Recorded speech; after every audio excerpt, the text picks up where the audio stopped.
Hey everybody, happy Monday. I hope your week is starting out well so far and want to take some time today to talk a little bit about our expectations when it comes to writing, especially during this time, and just what our role as a writer is. So, I know for those of us who maybe normally have a regular writing practice, a consistent writing practice, this last month has been really challenging because it's just thrown off all of our routines, the things we would normally do. Maybe we're not doing any of them. And not only that, maybe we don't even feel like doing any of them. So that's kind of what I've been hitting up against. I had a meeting with my writing group yesterday. We're trying to meet virtually at least once a week just to touch in with each other. Usually not about writing. We always kind of ask about writing. Is anyone writing? What's going on there?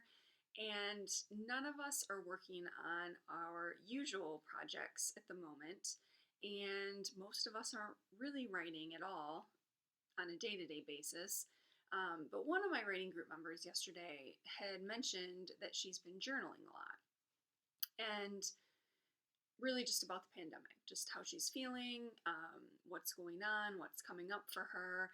And she only started doing that because she was having her son do it for school as kind of a time capsule project, which I've seen cropping up more and more. My daughter's Girl Scout troop is doing kind of a time capsule, and also for school. The kids are encouraged to keep a time capsule of this time. And it reminded me that a few weeks ago, I did start a document called Pandemic Journal, and I had started writing in it every day just to document. And so, one of the things I feel like as a writer, one of my jobs is to listen and to observe. And so, it was good for me to hear her say that yesterday because I had started doing that and then I've just kind of fallen off from doing that. Will I want to remember this time later? Maybe, maybe not, but it's a way for me right now to maybe show up to the page a little bit on a daily basis and just kind of dump my mind of the worries and concerns and maybe even the joys I'm still experiencing while this is happening. It did remind me of the stretch when my mom was sick. Um, I kept a journal that entire time. I started it, I think it was 2 days after she collapsed.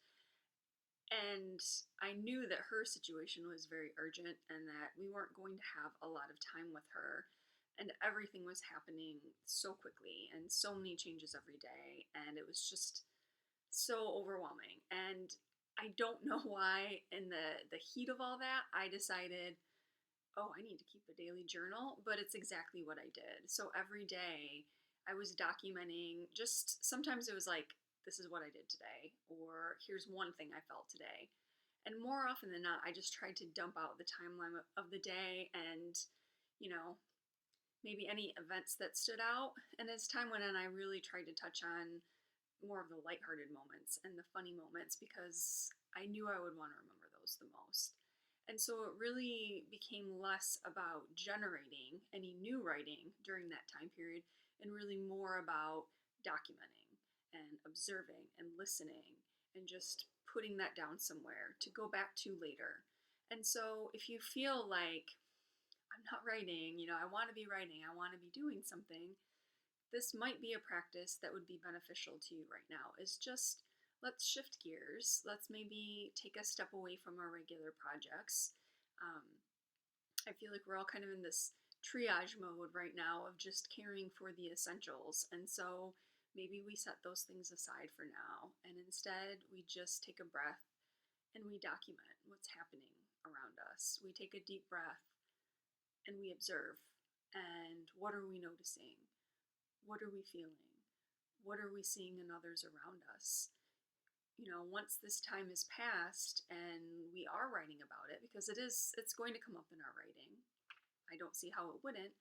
We'll want to look back and have some notes to remember and to trigger memories. So this week, I invite you to start that practice if you haven't, and if that feels good as far as just having something to write about, let's just work on unburdening our minds a little bit and dumping it out on the page so that way we might feel a little bit lighter and make a little bit more space for something else. Before I go, I have so many journals, you guys. So many journals. I keep journals for all kinds of different things. So, my writing group journal I have that was um, embossed with my initials. I got this on a trip to Detroit with some friends, and that was kind of my gift for the day and always makes me think of that. And this is for my writing group because one of the members was with me when I went to Detroit that day. I also am a doodler, and so I've kind of gotten into these dot journals as well. So if you're like me, I don't know if you can see the dots, but it's like a grid. And so if I don't know what I'm going to write about, so like right now, this is the type of journal I've been writing in, is something like this because sometimes I can't keep my energy or my focus contained to words, and so I start doodling. So I also like dot journals, but I tend to have journals for like each specific either area of my life or each specific project that I'm working on. And so maybe get playful with that too. Maybe order yourself a new journal or crack open a journal you haven't used before. I always seem to have 5 or 6 on my bookshelf that I haven't even started yet. So maybe treat yourself to a special journal that's just for this time and just try to make it a fun daily practice or just an intentional practice. All right, if you have anything to tell me about your journaling practice or links to favorite journals that you have, I'm a journal addict. I'll probably order some. All right, I'll see you tomorrow.